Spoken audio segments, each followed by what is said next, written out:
Harrison സാക്രമെൻറ്റോയിലെ തൻ്റെ ഓഫീസിൽ നിന്നും ജോലി കഴിഞ്ഞ് വീട്ടിലേക്ക് മടങ്ങുകയായിരുന്നു. പാർക്കിങ്ങിൽ നിന്നും കാർ എടുക്കുന്നതിന് തൊട്ട് മുന്നേ തൻ്റെ ഭാര്യയെ വിളിച്ച് 1 മണിക്കൂറിനുള്ളിൽ വീട്ടിലെത്തുമെന്ന് ഉറപ്പ് നൽകി. അയാൾ കാർ സ്റ്റാർട്ട് ചെയ്ത് പാർക്കിംഗ് ലോട്ടിൽ നിന്നും പുറത്തേക്ക് കിടന്നു. സമയം ഏകദേശം 10:30 കഴിഞ്ഞിരുന്നു. അടുത്ത ദിവസത്തേക്കുള്ള പ്രസൻറ്റേഷൻ പ്രിപ്പയർ ചെയ്യാൻ വേണ്ടി സ്റ്റേ ബാക്ക് ചെയ്തതായിരുന്നു ഹാരിസൺ. കാർ മേഘങ്ങൾ ചന്ദ്രനെയും നക്ഷത്രങ്ങളെയും മറച്ചുകൊണ്ട് ആ രാത്രിയുടെ ഭീകരത വർദ്ധിപ്പിച്ചു. നഗരത്തിൻ്റെ തിരക്കുകളിൽ നിന്നൊഴിഞ്ഞ് ഹാരിസൻ്റെ കാർ ഒരു ഒറ്റപ്പെട്ട റോഡിലേക്ക് എത്തിച്ചേർന്നു. ആ ഭാഗത്തുള്ള തെരുവ് വിളക്കുകളൊന്നും കത്തുന്നുണ്ടായിരുന്നില്ല. ആ കൂരിരുട്ടിൽ ഹാരിസണിലേക്ക് ഭയം അരിച്ചിറങ്ങി. തൻ്റെ മൂഡ് മാറാനായി ഹാരിസൺ കാറിലെ സ്റ്റീരിയോ സെറ്റ് ഓൺ ചെയ്തു. അയാളുടെ പ്രിയപ്പെട്ട ഗാനം ആ കാറിൽ അലയടിച്ചു തുടങ്ങി. സംഗീതവും ഡ്രൈവിങ്ങും ആസ്വദിച്ചുകൊണ്ട് അയാൾ മുന്നോട്ട് പോയി. പെട്ടെന്ന് റോഡിനരികിൽ ഒരു മനുഷ്യരൂപം. ആ നീണ്ട ഹൈവേയിൽ കടകളോ വീടുകളോ ഒന്നും ഉണ്ടായിരുന്നില്ല. അതുകൊണ്ട് അതാരായിരിക്കുമെന്നുള്ള ചോദ്യം ഹാരിസൻ്റെ മനസ്സിൽ ഉയർന്നു. കാർ ആ രൂപത്തിനോട് കൂടുതൽ അടുത്തു. അത് ഒരു സുന്ദരിയായ പെൺകുട്ടിയായിരുന്നു. അവർ കാറിൻ്റെ മുന്നിലേക്ക് കൈനീട്ടി. ഹാരിസൻ്റെ മനസ്സിൽ ചോദ്യങ്ങൾ ഉണർന്നു.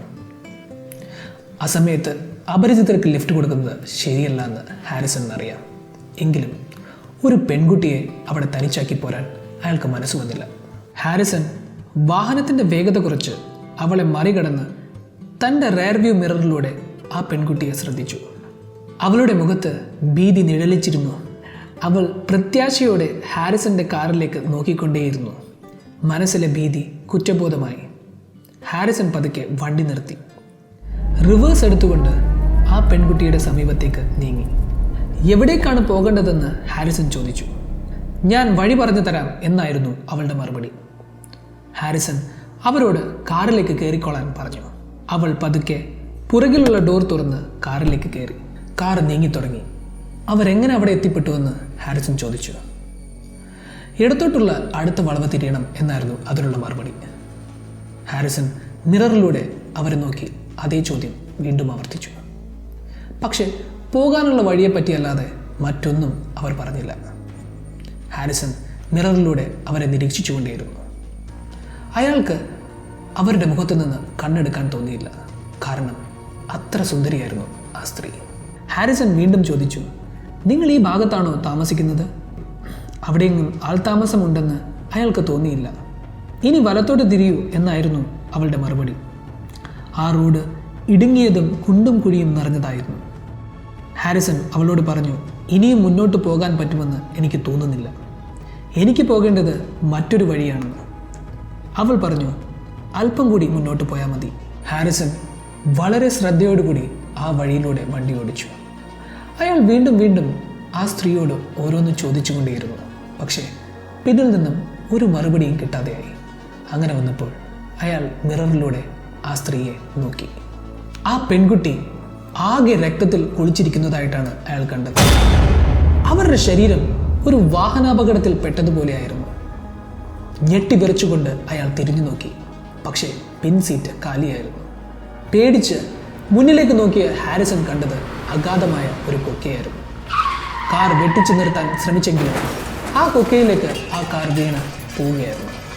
ഇത്രയും നേരം പറഞ്ഞുകൊണ്ടിരുന്നത് ദ വാനിഷിംഗ് ഹിച്ച് ഹൈക്കർ എന്ന് പറഞ്ഞ അർബൻ ലെജൻഡിനെ പറ്റിയാണ്. ഈ ഒരു അർബൻ ലെജൻഡ് വിവിധ ദേശങ്ങളിൽ പലവിധ രൂപത്തിൽ പ്രചാരത്തിലുണ്ട്.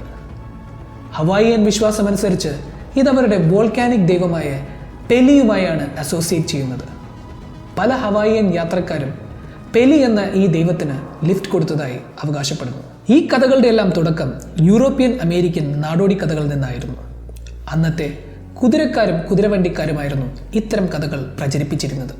20-ാം നൂറ്റാണ്ടിൻ്റെ മധ്യത്തിൽ റിച്ചാർഡ് ബിയർസ്ലിയും റോസ്ലി ഹാൻകിയും നടത്തിയ അനാലിസിസ് ആണ് ഈ കഥയെ പുറം ലോകത്തേക്ക് എത്തിച്ചത്.